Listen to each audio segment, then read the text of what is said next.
Hello and welcome to the Handicapable Black Woman Throne Room. My view of humanity is a whole new tea. Okay, wow.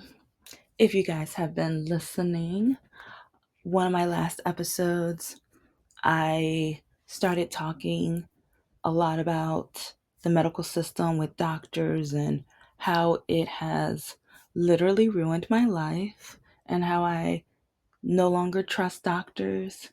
I I won't say 100% because the doctors I have now, which took over 30 years, like, I think they might actually at least somewhat care, or they're listening, because if you have listened, which I'll put a link in the description below, but majority of my life, over 35 years, doctors paid me no attention.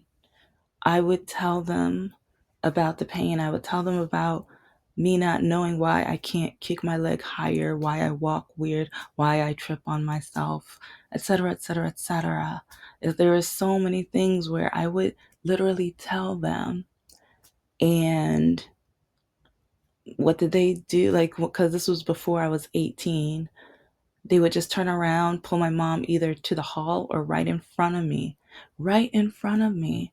tell my mother that I was just making it up.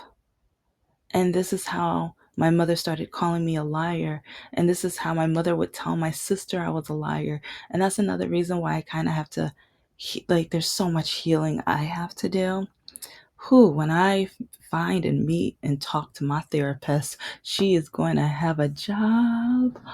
But anyway, and that's another reason I'm on here talking to you guys, because if any of you feel like you're scared to get therapy, or your church has told you, no, just pray about it, or they tell you to go to the Christian therapist, which, yeah, I've learned that's not for me. That might be for you. For some of you guys, that might be perfect, but that's really not for me. And so there's so many reasons why I started this channel. And especially once I started writing and publishing my books with disability representation, and I'm trying to create and do as much as I can to show that people with disabilities don't count us down, and people with disabilities, we look different. We all don't, like, sometimes people want to stereotype, and many want to tell me, you don't look like anything's wrong with you, and they say it like it's a compliment, and they mean it with all of their heart and being and brainless attitude. They literally genuinely mean it, and that's what disgusts me. It disgusts me. But I I'm going to be talking a lot, and I'm telling a lot of stories about my family. And there's going to be some things, like I've said, that I will bury in my heart and brain until I'm buried, because I have been through a lot, but I have also learned that, like, I knew not to say anything in high school or in grade school.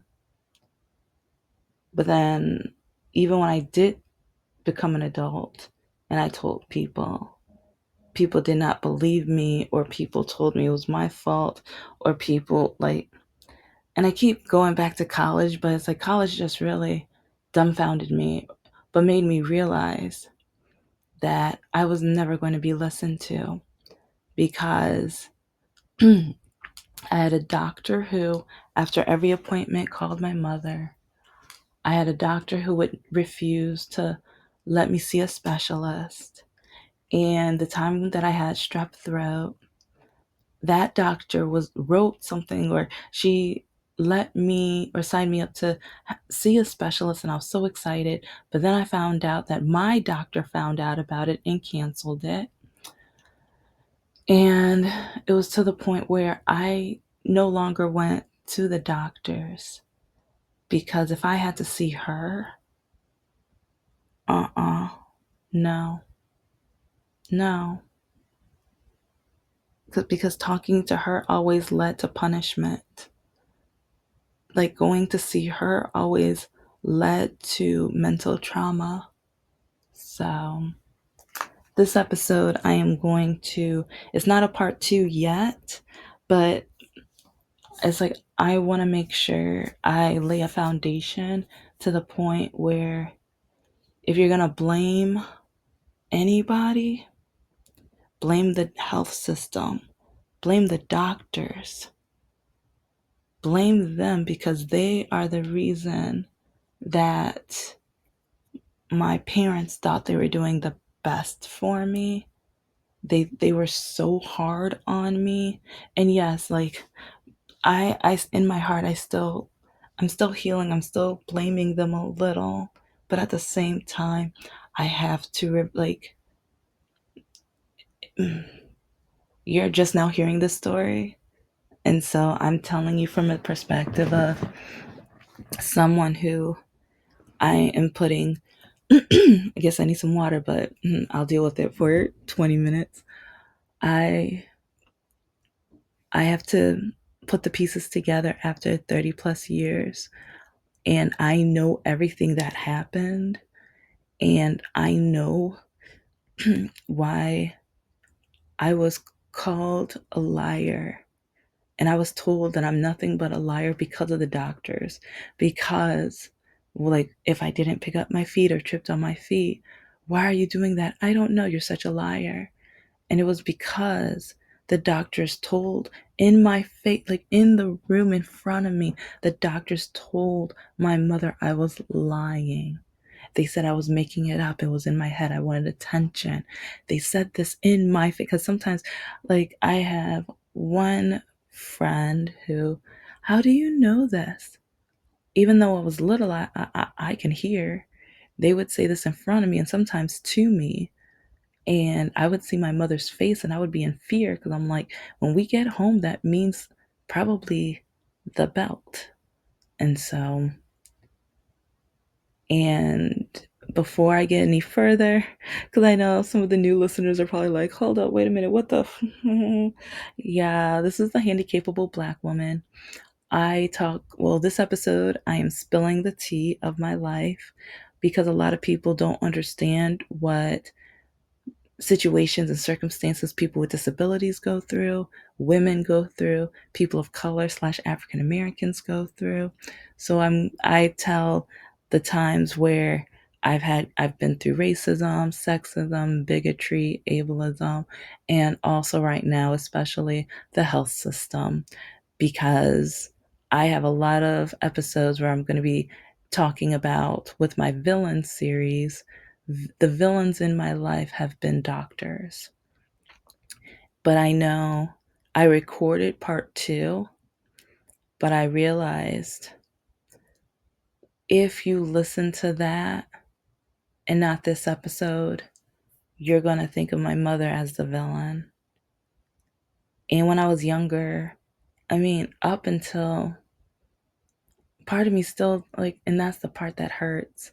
Part of me still does, but I realized she she was she appeared to be the villain because in the background the doctors were whispering in her ear, telling her in her ear what to think, what to say, how to perceive me.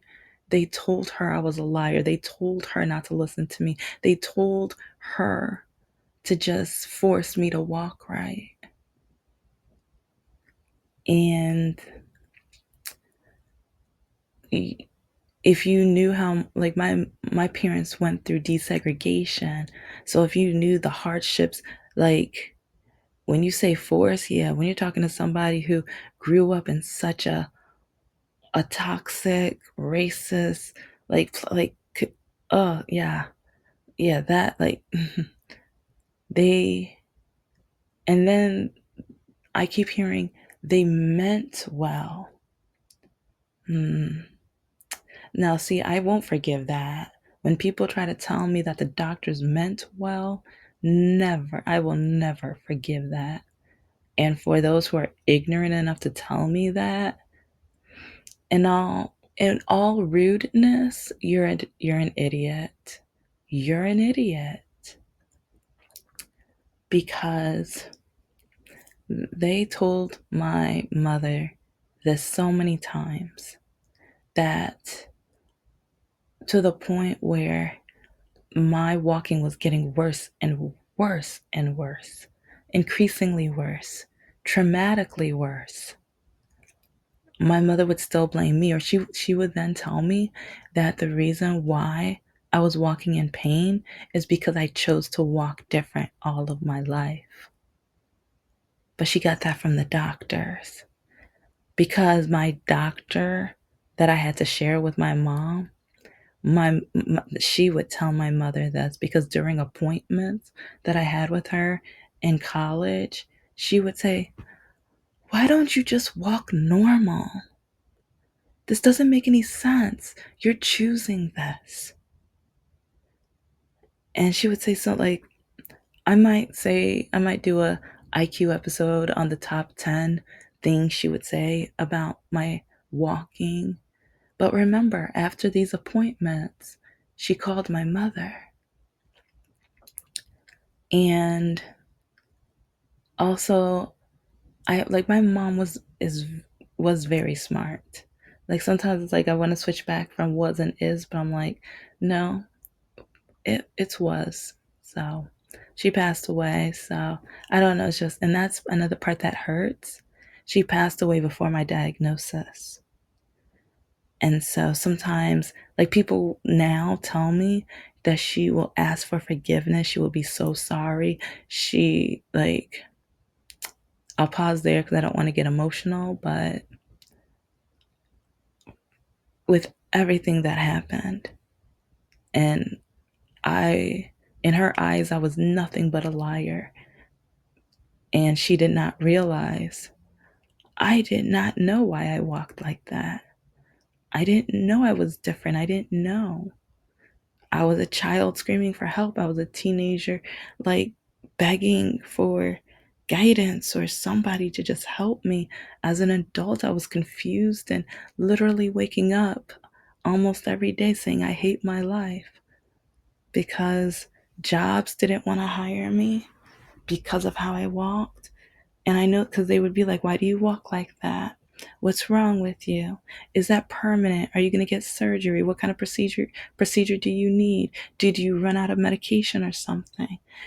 These are the questions I would go through during an interview. I've been through racism and sexism and stuff too, but with the disability, it hurt with jobs too. And it's just with the information, or sometimes when I tell stories that include family members, especially my mother, don't judge. Like, I'm the only one that can, like, in the Bible, it says don't judge or whatever. But you know what? Hey, after everything I've been through, I'm like, I guess I'm going to be sinning in that category because it was like, don't judge her. If anyone's going to judge her, let me judge her. And because it was so confusing because I remember how she used to take my sister and I to go see the pandas, and then took us to the zoo every year. She would take us to so many cool and exciting educational like events and resources, and she always tried to make sure that we had a wide variety of scope of dialect of information. And like my love for books, like that's confused, like that's going to be another topic for, yeah, more trauma. But she would always take us to the library when we were younger because we both loved reading, and she put us through the library events back in Southfield, which I loved. It's like, if I ever, like, I want kids, I want to adopt. I know it's harder for people who are single, and since I have a disability, so I don't know, it's just I kind of get nervous because I'm like, if they deny me because I'm single, but then part of me feels like, trust me, if I introduced you to the men that like pretended to like me or love me, you would be like, oh no, girl, you good by yourself here. Okay. Let's let you adopt. So and oh, trust me, you're gonna hear so many stories about Mr. No Heart and Mr. Lakake and others. Cause Scott, oh my gosh, yeah, I've got a couple. Like Scott's stories isn't that long because I think we dated for almost a year, something like that, and that's like I think recorded. I know it's in my podcast. I don't know if it's on YouTube yet, but I know podcast episodes. That's the one with the birthday party where Grandpa told me, or well, he told the men, but then he came into the room and like the uncle came up to me with Grandpa right nearby. And he snitched. I'm like, okay, uncle is snitch. Okay, I know who to gossip to at barbecues, but anyways, he was like, you met an amazing black woman, but why can't you just settle with a decent white one? Ah, yeah, my dating life. But with even dating, I always had to settle with the men who settled with my walking because there were so many men who said, you seem like a great woman, but you walk funny. Why do you walk like that? Since I wasn't diagnosed, I'm like, I don't know. That's just the way I walk. Well, that's stupid. I mean, I literally had a guy tell me, that's stupid. It's like, you need to stop walking like you stupid. It was like, little girl, like, okay, little girl, you're acting like he said, now, let's just say, he said a lot of things, but I have had to learn to brush off a lot of pain, brush off a lot of heartache, because majority of my life, no one believed me. And everyone told me, you're too pretty to walk like that. You don't look like anything's wrong with you. Why do you walk like that? And because of the doctors, I would have no answers. I would not be able to defend myself. So, with jobs who asked me those questions, I wasn't able to fight back with either lawsuits or anything like that because I didn't know. Everyone said I was normal. Everyone said I was making it up to the point where I was literally saying, I'm making up the pain. I'm making up the pain. This is in my head. I'm stupid. Why am I doing this? Why can't I pick up my feet? Idiot. You're stupid. This is what I would be saying in my head on a constant basis, especially while I was doing promotional modeling. Yeah. It's like especially when I had to wear heels. Oh my gosh, baby G. 6 to 8 hours in heels. And then I get in my car, change clothes, and like I would cover up all the windows, change clothes, go to another promo, work that one, and then get in my car. Sometimes I would, like, if I had a third promo, but I had a break, I would study and do grad school homework in my car, and then either go by a gas station, change clothes, and then go to the third one, and then finally go to bed. Sometimes I didn't have one the next day, but for about at least 2 or 3 years, it was one, two, or three. And with the days where it was zero, it was like, hallelujah, praise the Lord, because grad school homework, either a paper or a project, was due. So, and with my disability, my legs were getting worse and worse. And there's one promotional company. I don't think I'll ever forgive her because it was really crazy how I like when you asked me to work, I work, but my legs were getting worse. And there were more and more days when I would wake up. Like I was good once like early afternoon or once I got out of bed and I would have to either rub my legs or drag myself to the tub and soak them in like really, really warm water or ice, like I don't know, it's either ice or hot, whatever. But it's like, so the morning promos, like sometimes I was late and I tried my best not to be. But I like sometimes I'm like, if you saw how like, yeah, if you saw how I was, because sometimes I would try to tell the bosses, or sometimes I would try to tell them. They didn't, they were like, get a doctor's note. And my doctor called me a liar. My, like one time, like, no, it was more than once, but there was one company where I tried to get a doctor's note. She laughed and she called my mother, telling her I was trying to get a doctor's note. Oh, yeah.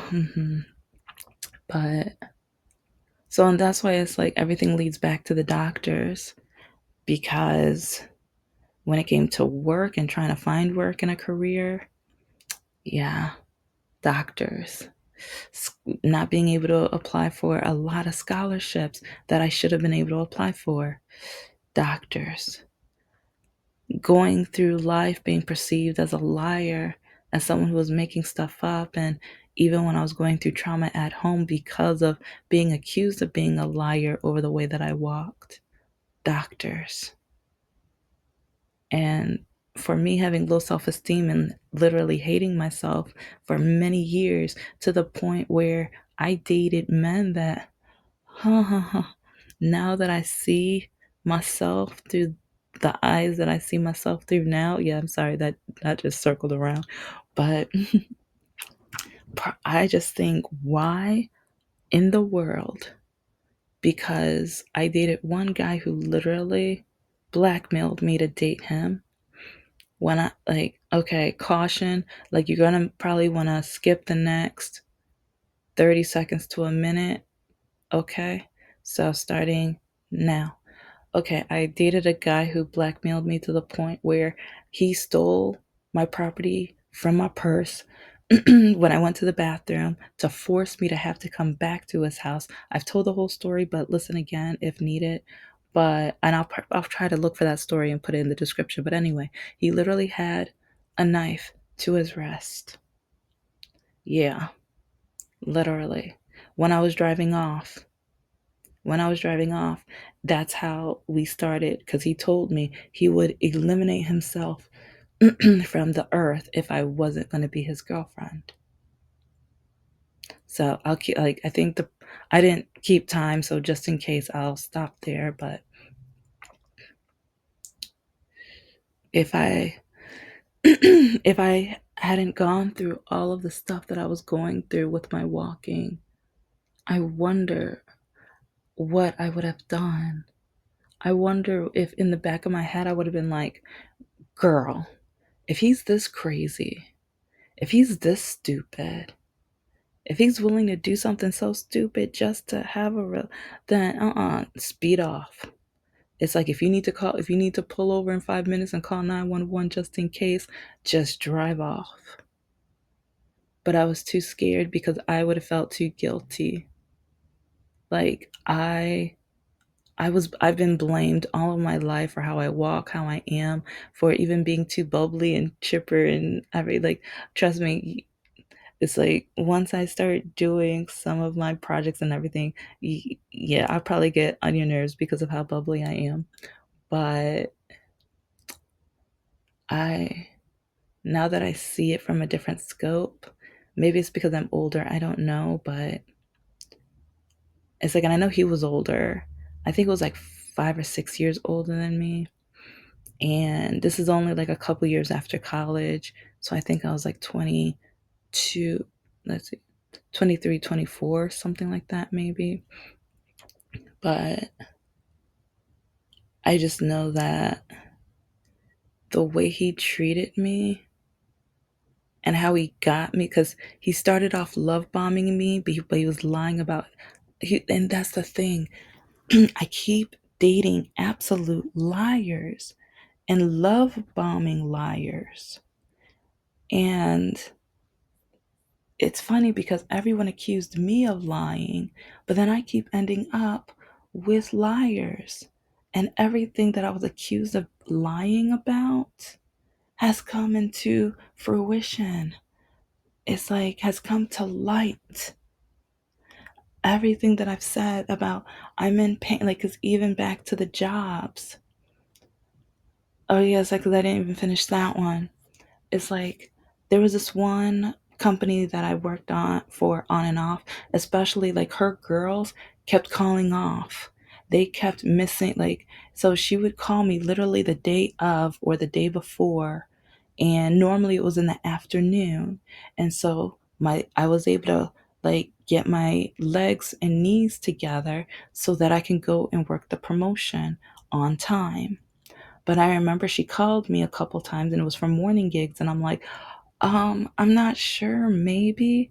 And she was just like, well, you want to stay on the top of my roster, don't you? You want to stay, you want to be one of my, because like you just made it to the top of my roster. It's like, don't you want to stay one of the first girls I call on a regular basis? And I was so nervous because it's hard enough for like being working promotional modeling, like with people, women of color or people of color, it's harder for us to get gigs because most companies want white Caucasian. It's a fact. Trust me. Like even some of the contracts, it's like if I'm gonna see, I think I might have some of the contracts still that even say only European style hair, and also um yeah, you know what? I'll save that for a different day. But yeah, if you read the contracts, yeah, a lot of them they want one or two token people of color, but majority white. Yeah. But I ended up being late for there was one promo where I was like 5 minutes late, and I apologized, but the company or the um grocery store bar, I was it a liquor store bar or I forgot where it was, whatever. But they called and told her already, and I tried apologizing everything, and I think this promo started at 9 or 10, which and it was far away, so I had to wake up around 7 or 8. But my legs were getting. People were like, "Oh, take Advil then. Take Advil." Like that didn't work, especially now that I know what I have. That did not absolutely nothing, nothing. And I didn't like taking it anyway, but the times that I did try it, it was nothing. So it was basically me swallowing like brown Skittles or whatever. It was like nothing. But then the second time, a family situation happened that morning. I was going to try to help with that, and I was trying to call. It was the winter time, but then they called me saying it was resolved, and so and this is on top of joint pain. And so then I get there, and then next thing I know, I'm let go from the company because she says I'm not reliable. And I'm just like, I helped you after 8 different girls called off and told you they were not able to work it. And this was in 1 month, like 1 or 2 months. 8 different times I've had her back. And I remember telling her about my joint pain once. And once she said a doctor's note, to me that's a joke. Whenever someone told me to get a doctor's note, I'm like, okay, never mind. Never mind. I'm not gonna waste my time. But it's all because of the doctors. And do I judge her? I judge her a little bit because I was literally trying. And when I work, I work. And I got a lot of like when I work promotions, so many people say how amazing job I do, and I wish I wasn't late. I wouldn't. Yes, being late, it is my fault. I will take that. But if you knew the pain I was in, and so yes, I'm not perfect. For years, I was late to things, and like, but no one understood what I was going through. But this is the handicapable Black woman. I am a woman, I am of color, and I am handicapable. But most importantly, I am human, and you're human too. Take care.